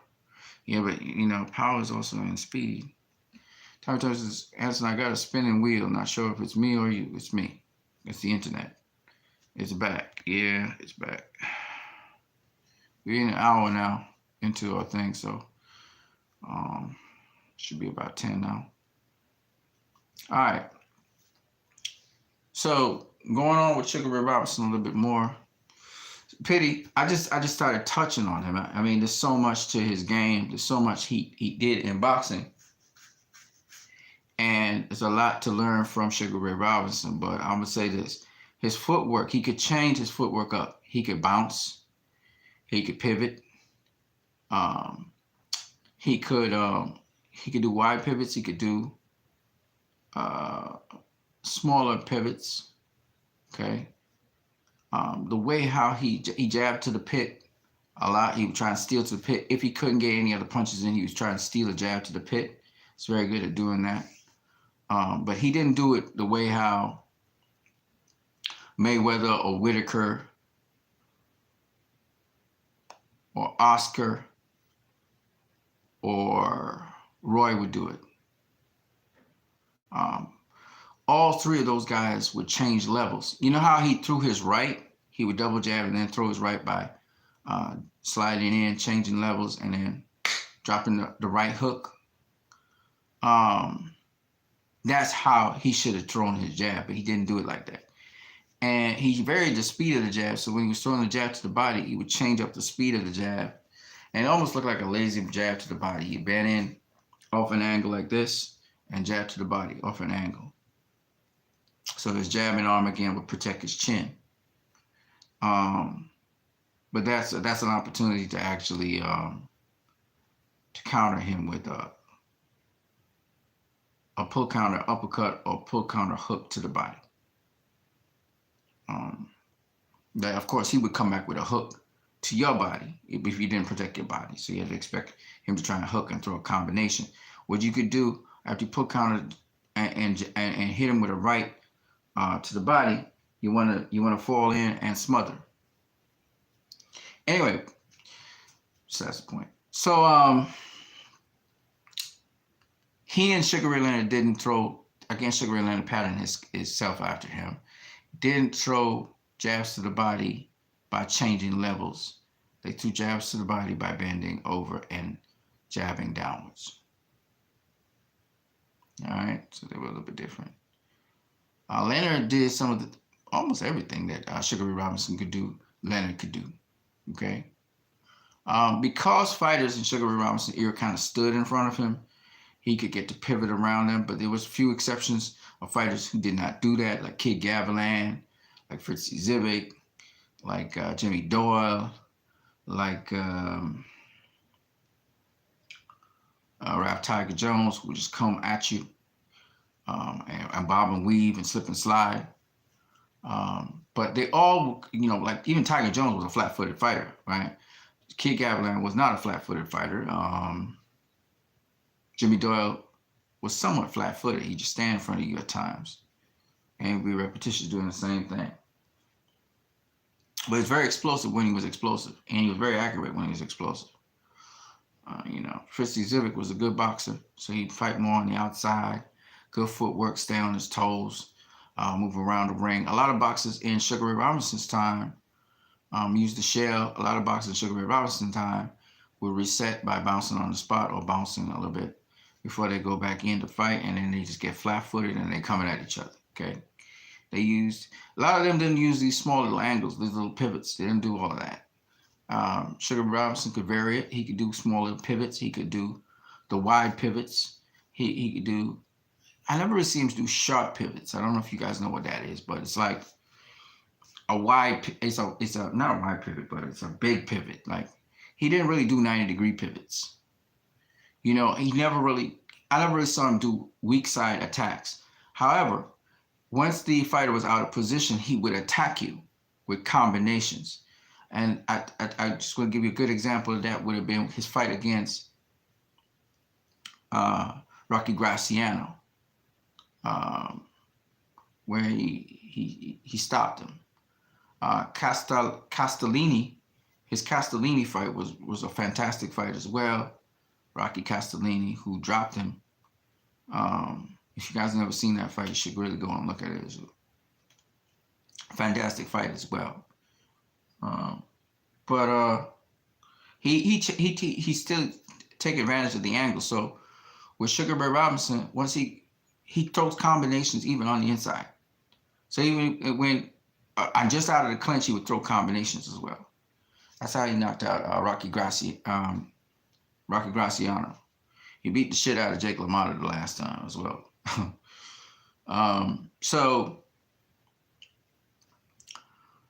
Sugar Ray Robinson could do a lot of things in the ring. Okay, a lot of things in the ring. Like I said, the major thing though, and he was kind of for his time, he was somewhat untouchable in the sense that if he wanted to be untouchable, he could be, and he can pot shot you and shit. But with certain fighters who had certain attributes, he'd get hit. He was also a very strong welterweight. But he can get hit. And so I think that's one of the things. One of the vulnerabilities was he still got hit. Based on the competition he was facing, based on the opposition he was facing, I thought that he did a pretty good job of not getting hit. But remember, he got knocked out the ring. There's certain fights that were very close. I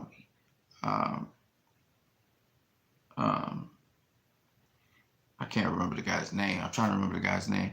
He had a number of draws. Some of them he avenged by knocking out the guys, but Holly Mim. Check out Holly Mim. Holly Mim was a good fighter. And he drew with Holly Mim a couple times. Of course, Holly Mim was a middleweight. He was a welterweight, going up to middleweight and coming back down.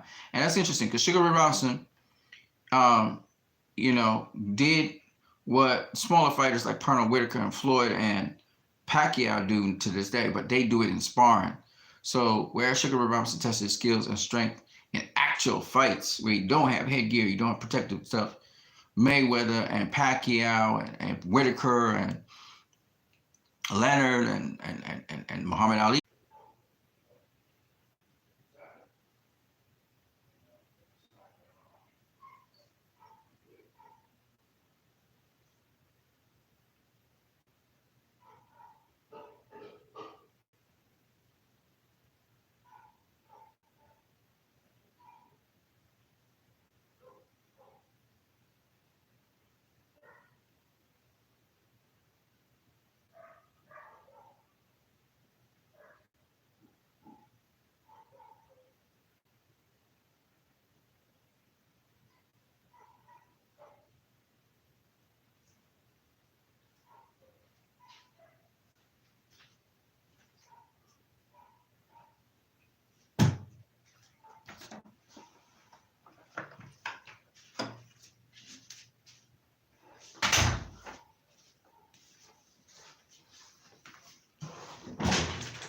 I'm having a little difficulties with the internet, so you're gonna have to forgive me. I just took a drink of water. You know who has footwork something like Sugar Ray Robinson? Something like it. Terrence Crawford. How he moves his feet, something like Sugar Ray Robinson. He doesn't do it exactly like Sugar Ray Robinson. He has a different dynamic, but he does have footwork something like Sugar Ray Robinson. Yeah. So let me see what you guys are saying.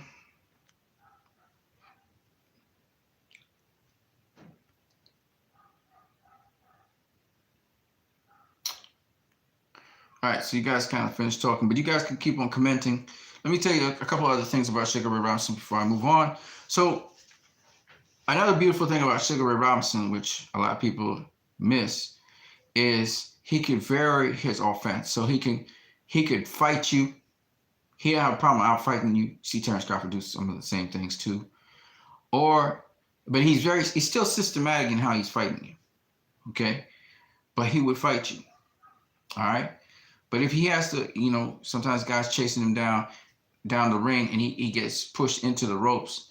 But one of the things about Sugar Ray Robinson was, even if he puts up his hands like this, he's still trying to roll the punches, and his head is still moving back away from the punch. So when you throw a punch at him, he would ride a punch, or he would roll his head back. So even though he's getting clocked, he's not getting clocked flush. I love how you use the ropes too to bounce off of it. Now, Sugar Ray Robinson did not fight off the ropes. Neither did Sugar Ray Leonard. Sugar Ray Leonard was not a fighter who fought off the ropes. They were all keeping the center of the ring most of the time. So that's another thing worth remembering, that they weren't great at fighting off the ropes. They tried to stay off the ropes. They would bounce off the ropes or whatever, use their defense to get off the ropes and roll back to the center of the ring. They even turned their opponent to stay in the center of the ring.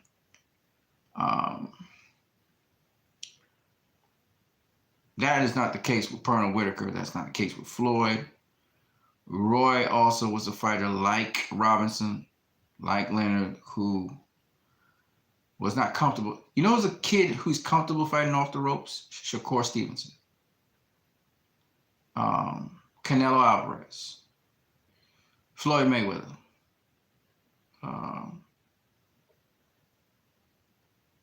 Tank also can do it a little bit. I'm thinking of somebody else who doesn't have a problem fighting on the ropes.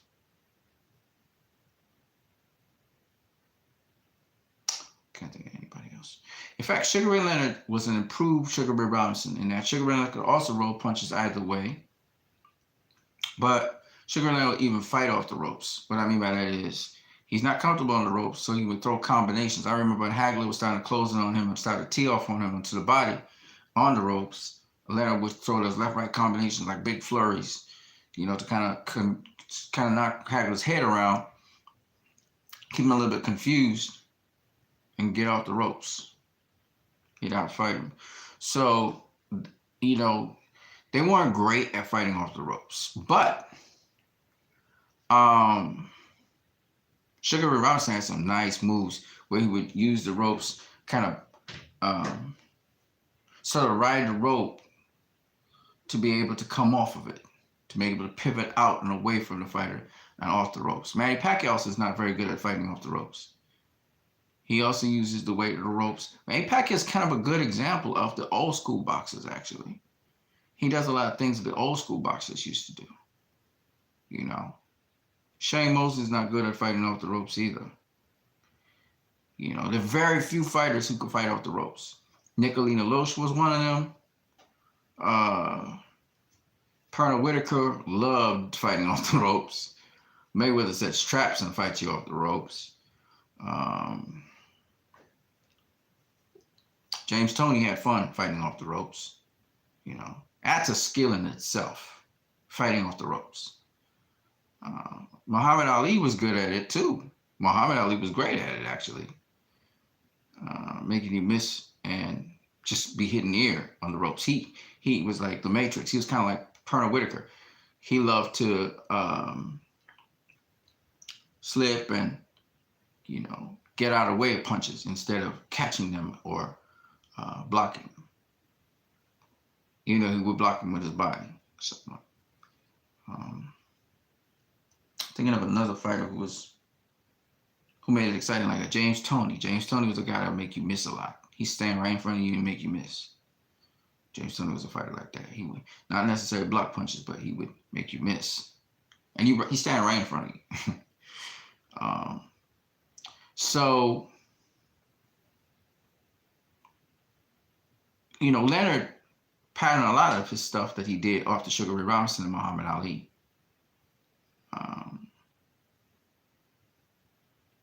But Ray Robinson had a swag to him.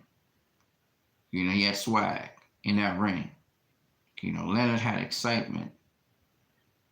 But the thing with Leonard was almost everything I mentioned about Sugar Ray Robinson, Sugar Ray Leonard could do. They both threw combinations, but Sugar Ray Robinson threw, I guess because depending on the opposition, he would be more choosy because he was more of a pot shotter than he really was a combinational puncher. A lot of people don't know that. And even the way how he walked down a fighter, he'd walk you down and then he would feint as if he's coming in. Terrence Crawford does that. Canelo does that. They stay right in place. They be walking you down and stay right in place to see your reaction, and then they keep on walking you down in the circle. Sugar Ray Leonard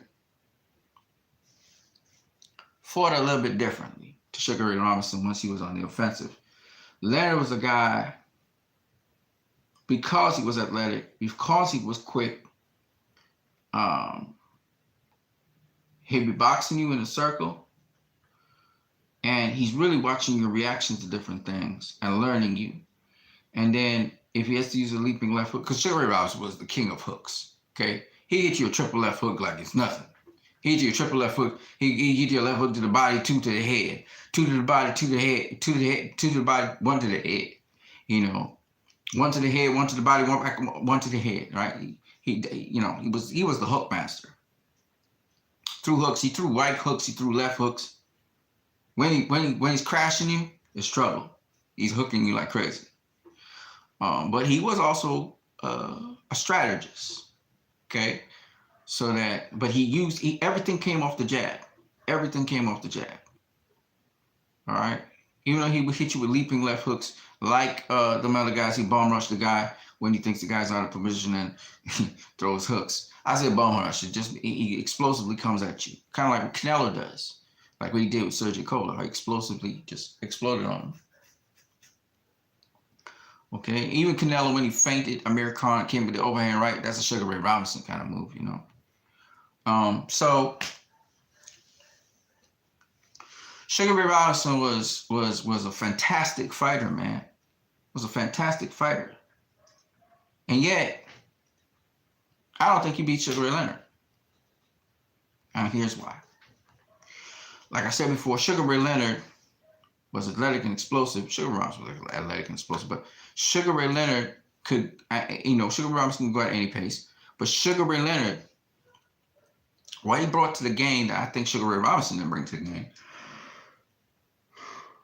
was he didn't just throw wild punches. His hands wasn't going all the way out there. Sugar Ray Leonard's punches were shorter. He had shorter, more accurate punches. His punches were not as arcing and hook-like. I know Sugar Ray Robinson could box. He didn't have to be so wild. But in a chess match with Sugar Ray Leonard, there are two major things that a lot of people overlook. Sugar Ray Leonard, he was beating by Roberto Duran, be that as it may. Sugar Ray Leonard always formed a game plan.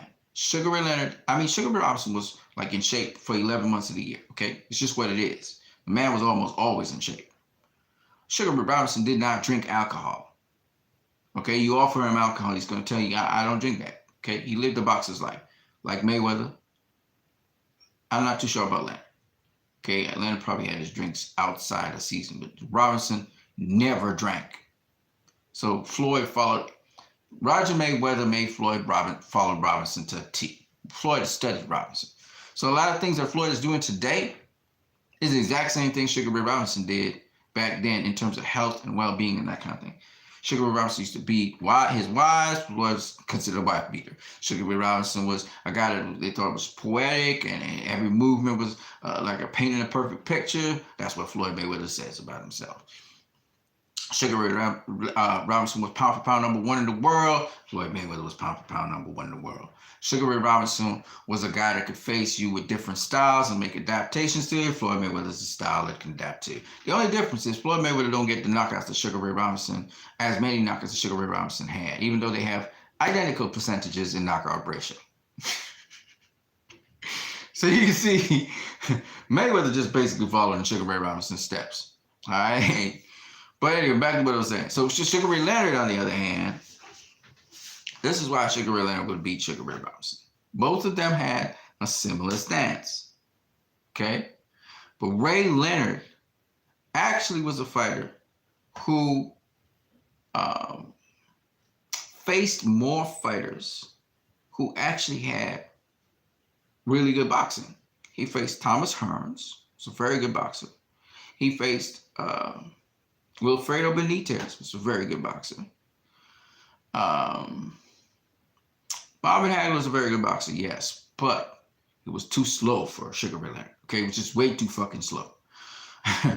Sugar Ray Leonard would have had the speed advantage over Sugar Ray Robinson. Robinson would have had to work on a deficit of somebody who could actually move quicker than him. Sugar Ray Robinson in his career, I don't know, you guys will have to verify this for me, but I don't think he faced any fighter where he actually had speed deficiencies, you know, especially.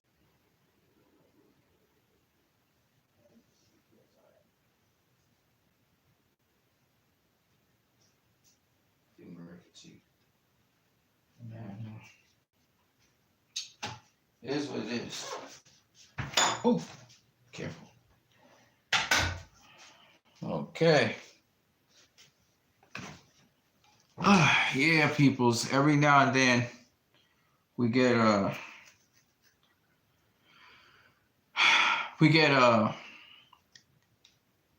blanked out by the internet tonight. Tonight's especially problematic for me, but it is what it is. Going on close to an hour. So yeah, Sugar Ray Robinson. Yeah, what was I saying? Sugar Ray Leonard, right? He would have had a speed advantage over Sugar Ray Robinson with the same know-how and some. Okay, and Sugar Ray Leonard, even though he didn't do certain things, he also did things that Sugar Ray Robinson did not do. All right. So Leonard could use the high guard. Sugar Ray Robinson had difficulties with guys who could use the high guard. It was a different style, of course, different era, different place. And so guys were using the high guard who was taller than Sugar Ray Leonard. Sugar was just 5'10", okay? And he had problems with Jimmy Doyle. Jimmy Doyle wasn't as well conditioned as Sugar Ray Leonard was, wasn't as sharp as Sugar Ray Leonard was, wasn't as quick as Sugar Ray Leonard was. And the other thing, Sugar Ray Leonard wouldn't just stand in front of you all the time.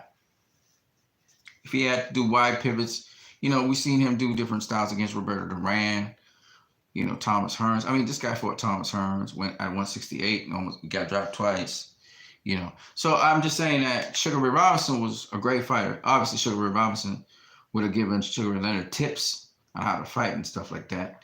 And of course, Sugar Ray Robinson supported Sugar Ray Leonard and Muhammad Ali. So there's just a number of different things Sugar Ray Leonard brings to the table. Game plan wise, Sugar Ray Leonard also threw the jab, also used the jab quite well, just like Sugar Ray Robinson. So you're looking at a younger guy, it's kind of like a mirror image of yourself, but he's a little bit improved, he's a little bit modernized, he's in better physical shape than most fighters you have ever faced. You know, Kid Gavilan gave Sugar Ray Robinson all the problems in the world, and I think Sugar Ray Leonard would give him even more problems than Kid Gavilan because he brought more to the table. Sugar Ray Robinson used bolo punches. He used a lot of hooks. Leonard would come straight down the pike, take that away from Sugar Ray Robinson, you know. Sugar Ray Robinson was great, don't get me wrong, you know, through those bolo punches and shit. But a lot of those bullshit punches would not land on Sugar Ray Leonard because he's just quicker and he also respected distance. Guys who don't always engage you, and then again, the other thing about Sugar Ray Leonard was he didn't have a problem fighting off the back foot. So if Sugar Ray Robinson wanted to chase him down, you know, Sugar Ray Leonard didn't have a problem with that. And yes, Sugar Ray Robinson would have hit Sugar Ray Leonard at some point, maybe to the abs or whatever, but he was well conditioned. If Sugar Ray Leonard could take Roberto Duran's punches, you know, and he didn't go down, yeah, he would take Sugar Ray Robinson's punches too. Because think about this, Sugar Ray Robinson didn't knock out the kid that came up from welterweight to face him. He messed up his face, but he didn't knock him out, right? Carmen Basilio. He didn't knock out Jimmy Doyle. And of course, Jimmy Doyle had good defense. Okay, I'm not saying great, but he had good defense. And so he wasn't able to stop him. And then there are a number of fighters he fought to draws and he didn't stop, you know. So he mostly had his success over fighters who had particular styles. He was able to stop certain fighters who were coming at him and had holes in their defense.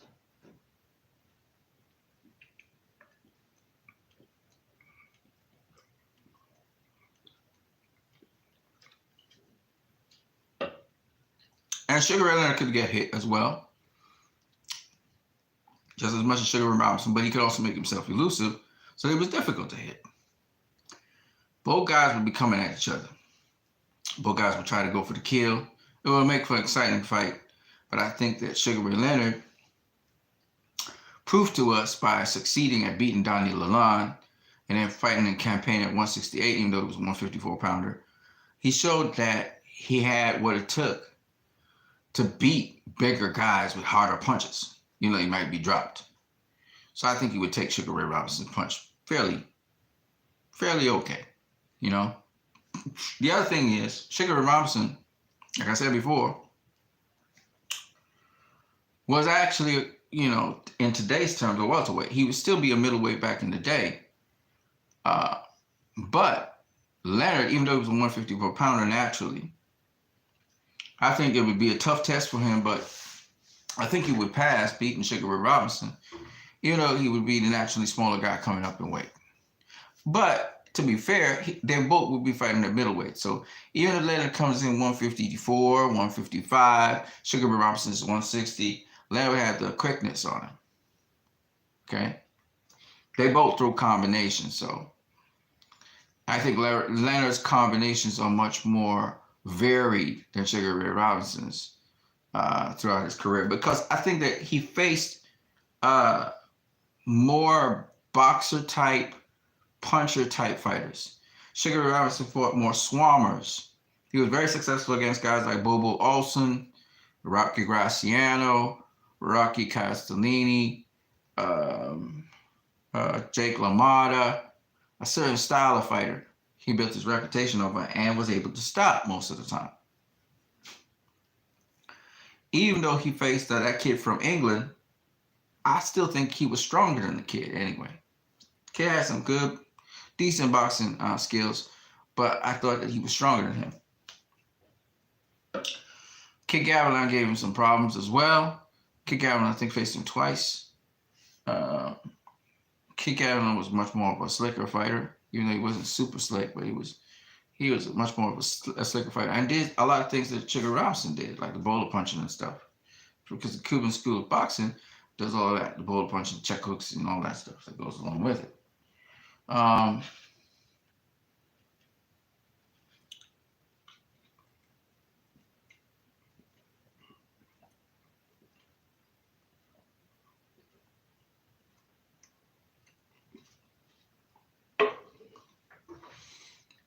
I think that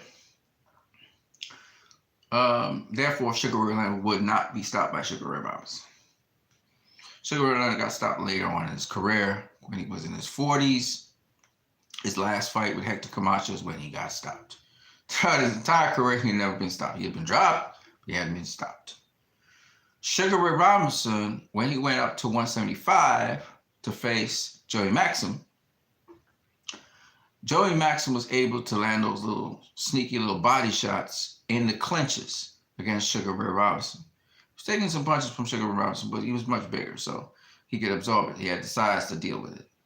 The other thing, Sugar Ray Robinson was expending a lot of energy that day, which was very hot. The referee also was expending a lot of energy. So the referee, he passed out, he fainted out because of the heat. Sugar Ray Robinson, was burning. I think he didn't pace himself properly, so he was burning a lot of energy trying to box Joey Maxim. And, he was looking like he was dominating and stuff. But Joey Maxim kept on working that body, putting his weight down on Sugar Ray Robinson, pushing him around the ring. And I think those things weighed down Sugar Ray Robinson. You got to give Joey Maxim credit for fighting a smart fight, landing body shots, putting his weight down and using his size for his advantage.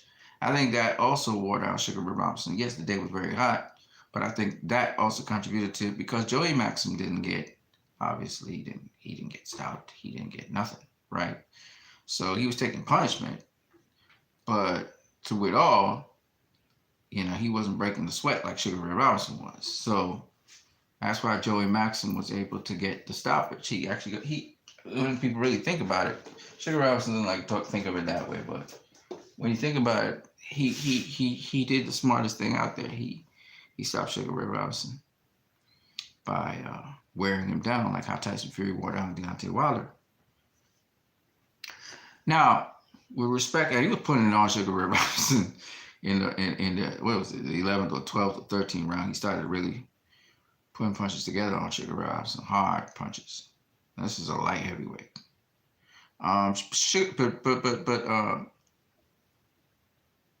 If he could do that to Sugar Ray Robinson, whereas Donnie Lalonde dropped Sugar Ray Leonard's ass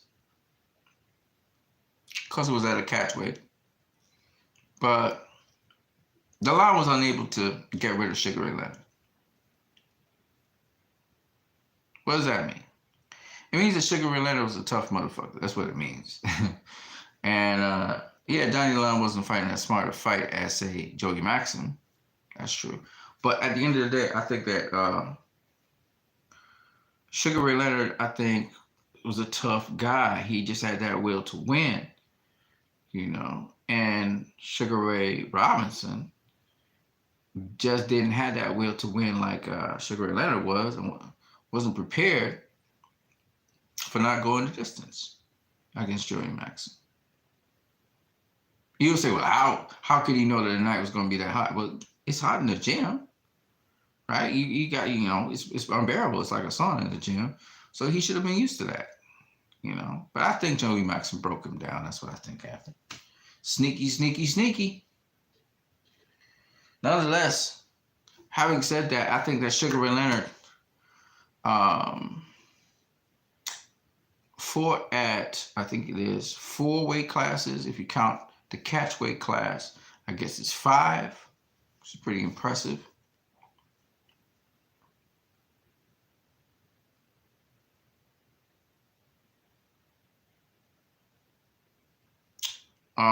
So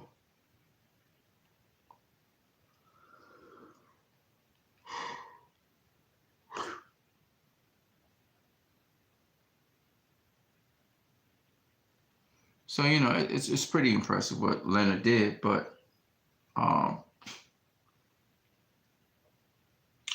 think that Sugar Ray Leonard brought the following things to the game.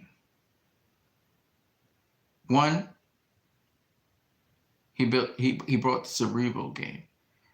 I never see Sugar Ray Robinson playing cerebral games with his opponents outside the ring, but Leonard did that.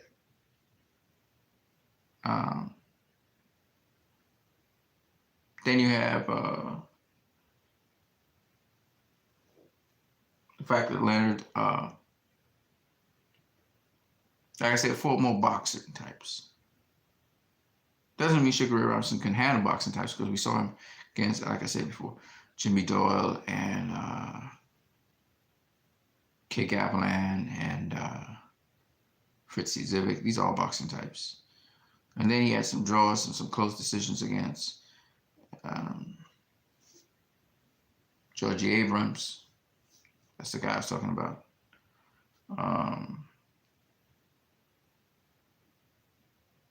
So, you know, I think that Leonard, even in his short career, fought more back-to-back stiffer competition than Sugar Ray Robinson.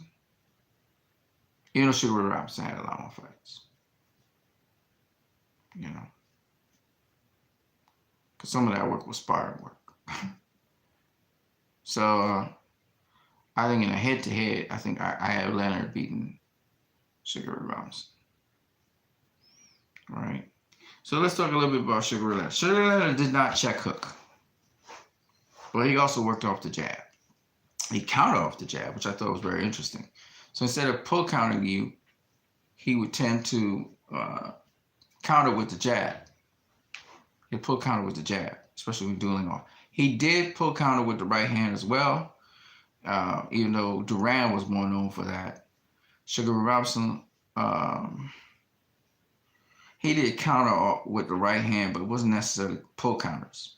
It was a counter to the shot, or maybe a jab or whatever the opponent does.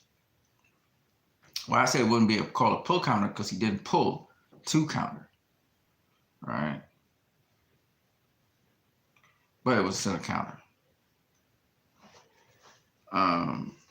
Ray Leonard, because of Muhammad Ali, he may do pull counters, you know. But I think Duran was the king of that, mostly.